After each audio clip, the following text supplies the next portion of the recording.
My name is Frank Torres, Torres, Hmm. and What is your birthday? my birthday was uh, May 20, 1930. That's 1930, And where were and you I was born born? in New York City. New York City. Yeah, I'm from Syracuse, New York. I beg pardon. I'm from Syracuse, New York. How far are you from New York? 4 hours. I'm from Syracuse. Oh, you're from Syracuse. Yeah. Okay, Nice to meet you nice to here, meet you, New sir. Yorker. My pleasure. Tell me about your family when you were growing up. Your siblings and your parents when you were growing up. Well, I grew up in 109th Street and near Central Park in New York City, Wow. which at that time was the Puerto Rican section. My parents are from Puerto Rico, so they were immigrated from Puerto Rico to New York, got married, had two children, myself and my brother Henry, and I grew up there, and I had my 18th birthday in boot camp because I graduated early from high school. When did you I graduate? graduated in March of 1948. So I went into the Marine Corps in 1948, Mm-hmm. and 3 months later I became a Marine. And then I went to Paris Island. From there I went to Barstow, California, and I stayed there for a while. And I don't know what else you want to know. I just went to Puerto Rico this January Okay. and I did interview 70 of them, the Korean War veterans, Oh, volunteers. yeah. Are you familiar with that?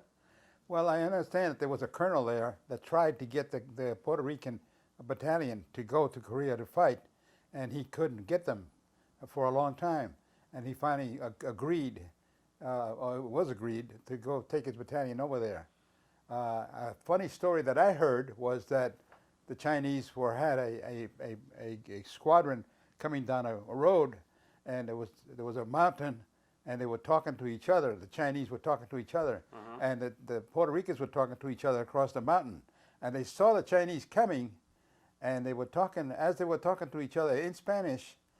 The Chinese didn't realize that they weren't Chinese, and so they kept on coming. And the Puerto Ricans caught them as POWs, and they interviewed one of the prisoners, and he understands that the Puerto Rican language was a different dialect of Chinese, and that's why they didn't stop, Oh my and they goodness. got caught. You kidding me? Yeah, no, this is supposed to be a true story. I wasn't there, but I was told that this was My true. goodness. I never did meet the Puerto Rican battalion that was there. I sure wish I could, but I didn't. So where did you go from there? From Barstow, California. Yeah. From Barstow, California, then I went to I went to uh, uh, I went to a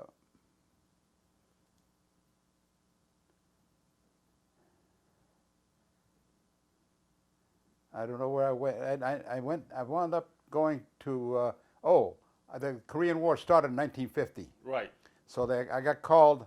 I got volunteered to go to Korea You to fight. volunteered? To fight. You And were from not Barstow, afraid? from Barstow, You were not afraid? there were 30. No, I was not afraid. I had nothing to be afraid of. I knew that I had to get away from New York City because the gangs were going to kill me. So rather than be killed by them, I'd rather be killed in wartime. Why gangs wants to kill you? Why? Why what? Why gang wants to kill you? Oh, the gangs in New York wanted to kill me in New York. Why? Why They you? wanted to kill anybody. Anybody. They wanted if if you weren't a gang member, they try to recruit you into being one of their gang members, and I didn't want that. So I thought, well, I might as well go in the Marine Corps and be a gang with the Marine Corps, and go into war and make my life worthwhile for somebody. Anyhow, as it turned out, I wound up going to 1st Marine Division, and I was assigned to the Able 1 Company, which is the Able Company 1st Battalion, 5th Marine Regiment, I'm sorry, A company. A15. A15. Yeah, which is Able Company, 1st Battalion, 5th Marine Regiment, 1st Marine Division. Mm-hmm. Yeah. What was And, your specialty? My specialty then was just a rifleman. And when did you leave for Korea? Beg pardon? When did you leave for Korea? I left for Korea in April of 1951. And where did There you were only arrive? 3 of us left from the brigade. We had gone over from the brigade to join the beginnings of what was referred to as the 5th Marine Regiment. There were a lot of veterans in Guam, and they had come over. They had been recruited to come to Camp Pendleton to become the 5th Marine Regiment. So I became a 5th Marine Regiment recruit. So where did you arrive in Korea? Where did we land in Korea? Yeah. I don't remember. Busan, Inchon, Yeah, Busan. Busan. Yeah. and that was around April 1951. The what? When did you arrive in Korea? In early 1950. I arrived in 1950. Uh-huh. And what happened to you? Well, we went from there. We fought in the peninsula that was being captured by the Chinese, or by the North Koreans at the time, which was a very small amount at the time, and we fought some of the entries that the North Koreans had made into the little encirclement that they had with the Busan area. And after a while, MacArthur, I guess, and his command decided that they were going to make the Inchon landing and free Korea that way. He was fought by the higher ups, but he finally convinced them, enough people, that he was going to make the Inchon landing, and he did. And I was there. You were there? I was there for the Inchon landing. Inchon landing? I made the Inchon landing with the group. Yeah. September 15th? September 15th. Yeah. How was the Inchon landing? Tell me, please. Well, the Inchon landing, there was a lot of ships going, and we got there okay, and we landed. We were making wooden ladders so we could, with hooks, so we could get up on the but we didn't need them. We had them. They were useful in some way, but anyhow, my commanding officer, who happened to get the Medal of Honor, he went up first, and then I went up behind him, and he went to the left, and a machine gunner caught him and gave him some rounds, and he killed him real quick. I happened to went forward, and I caught the same machine gun nest. And it was a couple of teenagers. They were North Koreans, teenagers, and they just threw their hands up, and that's why I took the machine gun and I turned it in, and I turned them in to the MPs, and I went on. And our unit went up to the mountains, and the other units, they went downtown into Busan, into Inchon. Yeah. So that's all I remember about that event. From there, where did you go? Well, from there, we went to several other places, but eventually we got called down from the mountains to go to North Korea. And we did go to North Korea. How? Well, it was a 78-mile one road going up to North Korea. For the most part, we walked. We walked for 78 miles mostly, and we got up to a place called the Changjin, all the way up there. Yeah. Yeah. But how did you go to the Changjin? Did you go to Wonsan?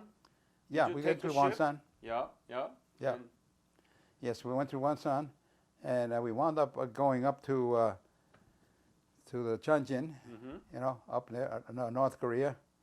And I thought, well, my chances for surviving is good so far. so far, yes. So far, Yeah. so good. The gangs didn't kill me in New York. The North Koreans didn't kill me. The Chinese are trying to kill me, so maybe they'll get me now. But they didn't get me. And after 3 days up in the mountains, the word was given down to evacuate and go back down the one hill, 78 miles back down to Ham Hung, where the ships were waiting, to get us, the South Koreans, people, In the meantime, the South Korean soldiers knew who the enemy was, imitating the South Koreans, the North Koreans, and they would pull them out of the lines and kill them, I guess. Did you see that? Because we never saw them again.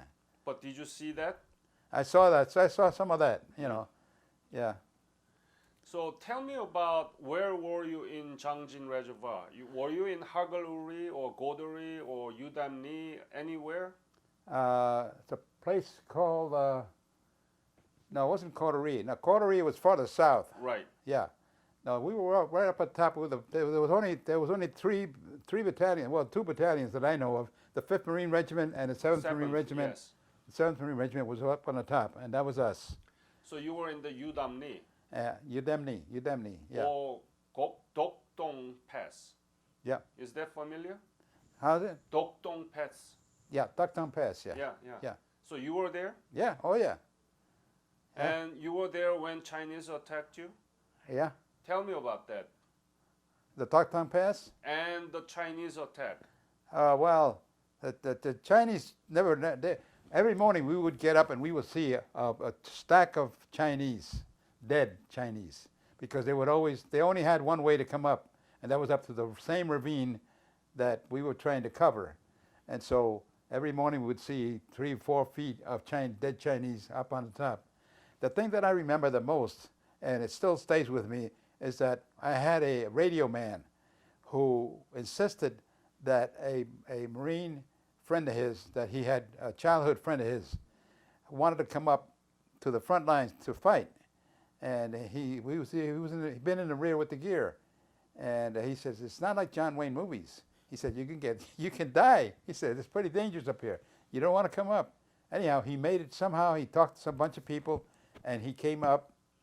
And I'll make this short, but he... No, take your time. Take your time. He said, I'm going to put him in your platoon. I said, okay. He said, why are you putting him in my platoon? He said, because I know you, and you're going to protect him. You're going to try to protect him, I said, I can't protect anybody. I said, when the Chinese come with their machine guns, we don't know who the riflemen are. The Chinese, they kill anybody. So anyhow, I put him in my little spot that I had. We didn't have any tents. Somebody asked me a while ago, a lady asked me, says, did you have tents? I said, tents? There was no tents. We just had the ground. The ground was hard as rock. We couldn't dig in. So we just made a parapet as best we could with some rocks or whatever, and sometimes we had nothing. So anyhow, I had this one individual. He finally made it up to the front. And I said, okay, this is your spot. I'm going to go next to you. And then we had to guard a machine gun nest, our machine gun nest, which I still remember the Chinese grabbing the muzzle, and then the smell of the skin burning on it, because he had to pick up his machine gun and shoot him in the face. Anyway, he stayed there for a little bit, and he ran out of ammo. And the next thing I know, I remember him saying, Frank, I need some ammo. Do you have a clip? I said, I think I do. I went to give him the ammo, and by then a sniper, I guess it had to be a sniper, caught him in the forehead and shot him right in the head. And the next thing I know, I saw the blood dripping down his face. I knew he was dead. So I pulled him down off the line.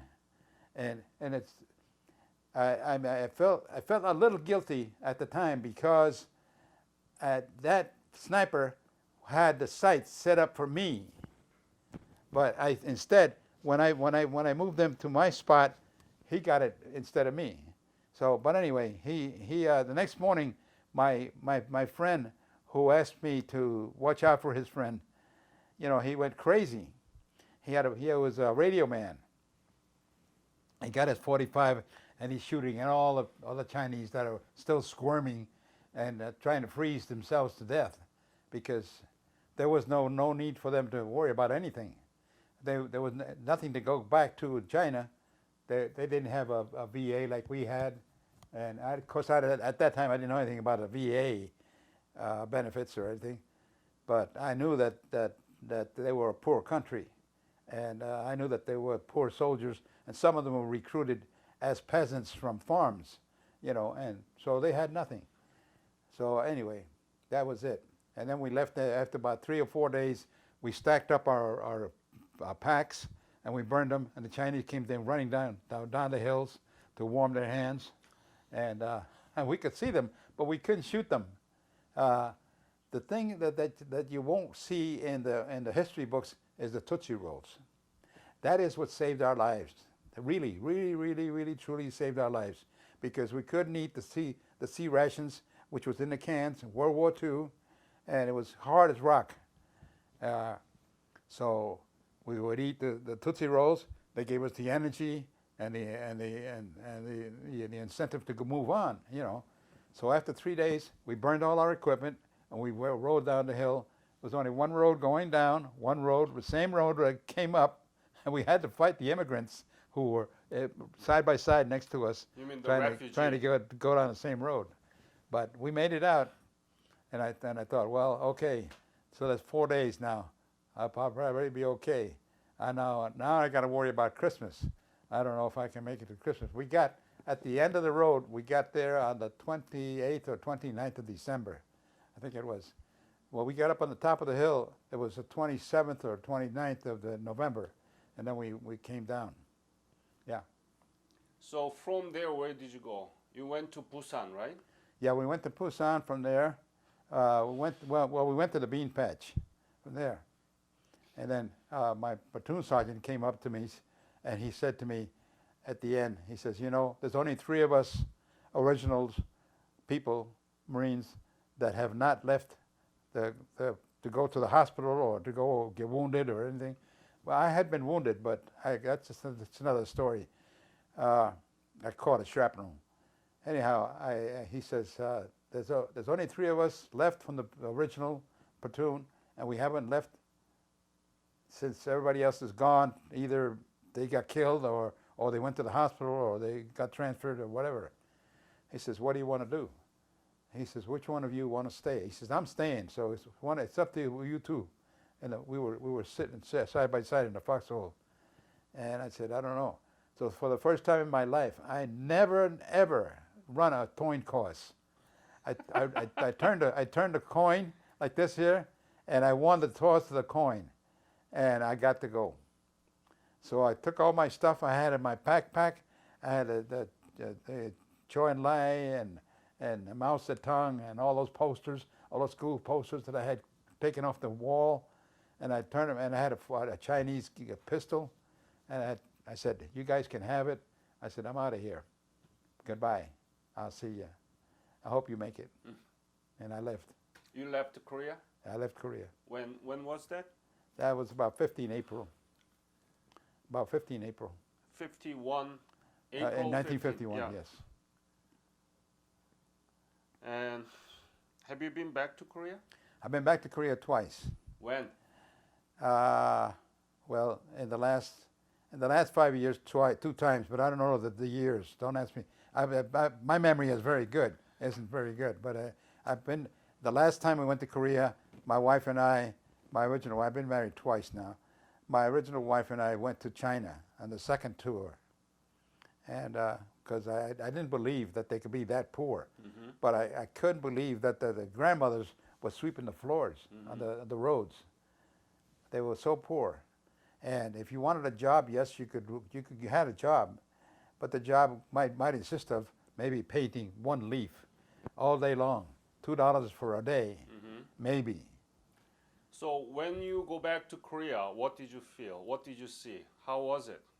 Well, when I went back to Korea, I was totally amazed at how wonderful it was. Tell me. How the economy had risen, and I couldn't believe what I saw. But my question to one of the people, residents in Korea, was, what would happen if you were to get an earthquake or a war, and all of these people were in these condominiums and coming down and clogging up all the roads, what would you do with that? I said, oh, we don't know. We never thought about that. This Korean War produced very concrete outcome, which is the successful South Korea, right? Right. And the Korean War deterred communism. It's Yeah. a historically very important war, but why don't we teach about this in our history class? I don't know. I don't know why. Why don't you teach the Korean War in the school? The Korean War in the United States gets very little publicity, and I don't understand that. And it's very disturbing to me as a veteran of the Korean War, Yeah. why we get more advertising. Exactly. Just like the Tootsie Roll Company, they never got any advertising either. And if it wasn't for them, I wouldn't be here talking to you right now. Yeah. I don't know why. So that's why I'm trying to do more interview so that the young children can listen from you directly and learn from it. That's why we are doing this. I don't know why. Don't you have a history class in Korean War Yeah. in Korea?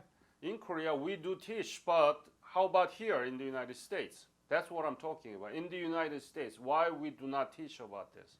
Yeah, I don't know. I don't know why. We don't teach about the Korean War much. And you saw Korea in 2000, and you couldn't believe your eyes. I couldn't right? believe my eyes that Yeah. it had grown out of the ashes and grew up to be a country that it is now. I think that's wonderful.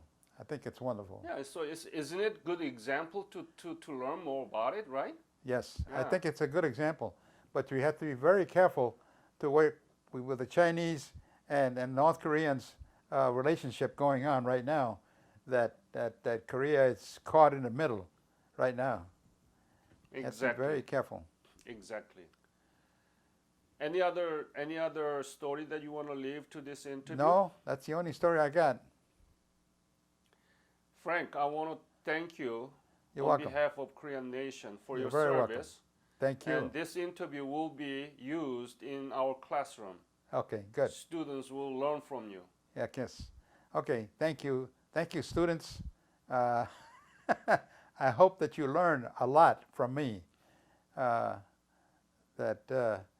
war is not easy. It is not kind. They don't care who dies. And I saw a lot of death. To this day, I cannot cry. My tears, I know are they there because if I watch too much TV, I tear up.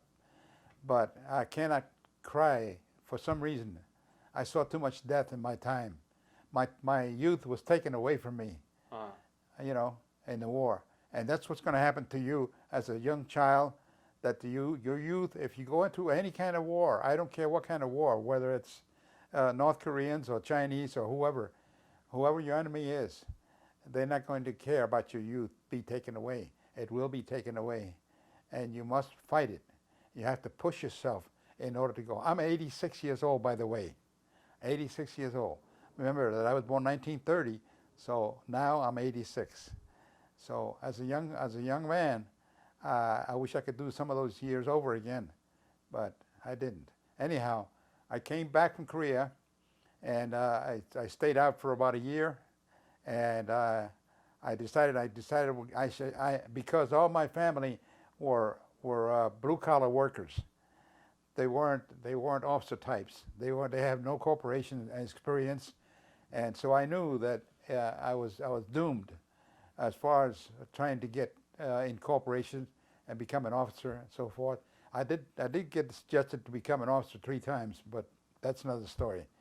Anyway, I came back in the Marine Corps about a year later, but I lost the rank, and I was told that I could go into 1 or 2 sections in the Marine Corps. That is a drill instructor or recruiting duty, and I decided to go to be a drill instructor. So that's what I became for 3 years. At that time, after about 3 years or so, the Commandant of the Marine Corps decided that they were going to incorporate themselves into the technician, the technical part of the Marine Corps. And he said that up till now, if you had a MOS, which is a military occupational specialty number, that you couldn't receive anything else, that you were stuck with that. And I had a rifleman's MOS, which was not bad, but I knew that I had some intelligence left, and I thought, well, maybe I'll take the math test. And I passed it. They sent me to Great Lakes Naval Training Station, and I learned to become a radar technician. Eventually, I did that for 10 years. And so I put my 20 years in the Marine Corps. I got out, retired as a gunnery sergeant, and then I went to work for the U.S. Postal Service for 20 years. I retired from that. Then I went to work for, and by it was 38 to 48, and I was 49 or 50 years old when I went to work for the Orange County we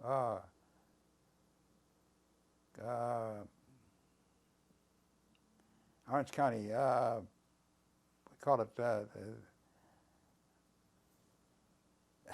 yeah, I'm trying to think of the term that they used. It was for to help the kids.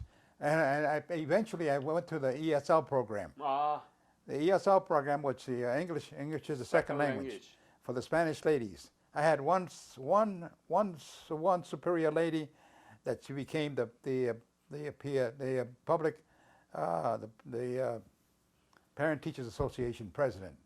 So that was good. But all the rest of the ladies, they were just there to kill time. They didn't. I would ask them the key question. I said, when you go into a store, do you choose someone who looks like you, speaks like you? Yes.